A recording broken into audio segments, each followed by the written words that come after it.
Doctor साहब, अब चूँकि मईशत और अब ट्रम्प साहब को आप देख रहे हैं, वो कह रहे हैं जी हमने बहरिया ख़त्म कर दी, हमने ईरान की फ़िज़ाइया ख़त्म कर दी, अब नए हुरमज़ तो खुल गया। आज उनके सेक्रेटरी कॉमर्स का जो है वो स्टेटमेंट है, तो वो तो खुला है ईरान की शराइत के ऊपर। क्या कितना नुकसान इस वक्त अमेरिका को हो चुका है, कितना दुनिया की मईशतों को हो चुका है, और आगे आपको क्या नज़र आ रहा है? जी आसमा, आज तक के जो नंबर फाइनेंशियल टाइम्स ने कोट किए हैं, जो हमारे गल्फ़ कंट्रीज़ पेट्रोल बरामद करने वाले हैं, 16 अरब डॉलर की उनकी रेवेन्यू लॉस हुआ है। यानी अगर पिछले 17 दिन को आप देखें तो रोज़ाना तकरीबन $1 बिलियन उनका रेवेन्यू लॉस है सिर्फ पेट्रोलियम का। अगर हम कांग्रेस के चंद दिन पहले जो प्रेजेंट किए गए यूएस कांग्रेस में इस वार में जो अमेरिका की स्पेंडिंग थी आज से 4 रोज़ पहले, तो कुछ $16 बिलियन तक की स्पेंडिंग जो है वो 4 रोज़ पहले अमेरिका उस पर कर चुका था। लेकिन ये नंबर जो है ये बहुत सतही नंबर हैं। जब रिफाइनरीज बंद होती हैं, जब LNG गैस जिसको कि आप फ्रीज़ करते हैं, एक पॉइंट चिलर पे आप उसको गैस से लिक्विड की शक्ल में लेके आते हैं, जब वो प्लांट बंद होते हैं तो उनको रीस्टार्ट करना जो होता है वो बजाते खुद एक तवील प्रोसेस होता है। तो ये नहीं कि सुबह अगर सारा कुछ ख़त्म हो जाएगा तो कल ही ये रिफाइनरी सारी चलना शुरू हो जाएगी, ऐसा नहीं होगा। दूसरा, जो आबनाए हुरमज़ की हम बात करते हैं तो थोड़ा सा नाज़रीन को देखना होगा कि 33 किलोमीटर है जो इसकी नैरोएस्ट नेक है, और उसमें भी जो डीप सी है जिसमें कि जहाज़ जो है वो सेल कर सकते हैं, वो 4 किलोमीटर उसकी चौड़ाई रह जाती है। अब ये एक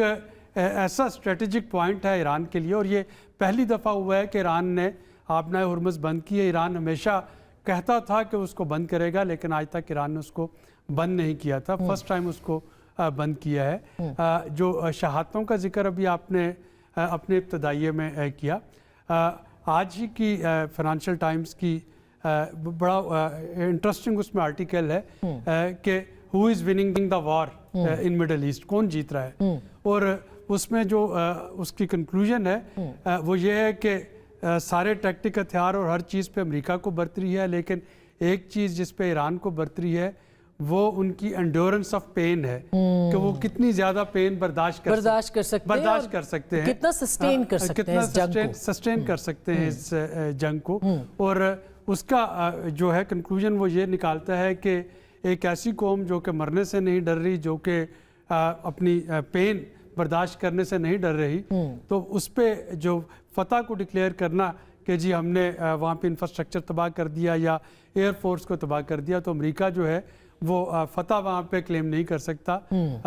अगर वो फतह क्लेम कर रहा होता तो फिर उसको अपने इत्तेहादी ममालिक से ये ना कहना पड़ता कि अपने बहरी बेड़े ले आए, और आगे से उनको ना सुनने को मिलती, क्योंकि जीती हुई जंग में तो सारे साथ खड़े होते हैं। और जो फाइनल पॉइंट आसमें इसमें, अभी तो सिर्फ हम एनर्जी की बात कर रहे हैं।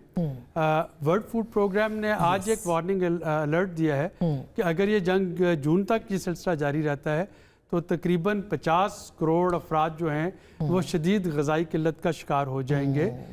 ईरान में भी, और आपकी जो कतर और बहरीन और कुवैत और UAE की जो फूड सप्लाईज हैं जो कि अगेन इसी स्ट्रेट ऑफ हुरमुज़ से गुजरती हैं, वहाँ पे फ्रेश जो फ्रूट और वेजिटेबल्स वो दस्तयाब नहीं होगा, मेडिसिन दस्तयाब नहीं होंगी। तो ये एक, अब ये पाकिस्तान के लिए क्या है ये भी जानना है, क्योंकि एक ऑलरेडी इन्फ्लेशन इतनी ज़्यादा हो रही है, दिन ब दिन हम देख रहे हैं कि नंबर्स बढ़ रहे हैं, और इसका पाकिस्तान पे असर क्या होगा मुआशी एतबार से, उस पर भी हम बात करेंगे, और रीजनल उसके ऊपर भी नेतन्याहू के बारे में भी खबरें आ रही हैं कि वो भी अब मतलब मुतज़ाद इत्तलात हैं, गो के रोज़ AI की बुनियाद के ऊपर कुछ कहा जा रहा है कि वीडियोज़ आ रही है, लेकिन क्या वो भी ज़िंदा है कि नहीं, ये एक अलग बहस जो है वो चल रही है। हम वापस आएंगे और इस पर भी बात करेंगे, लेकिन साथ ही साथ कितनी तवील ये जंग हो सकती है और क्या क्या नुकसानात हो सकते हैं ब्रेक के बाद।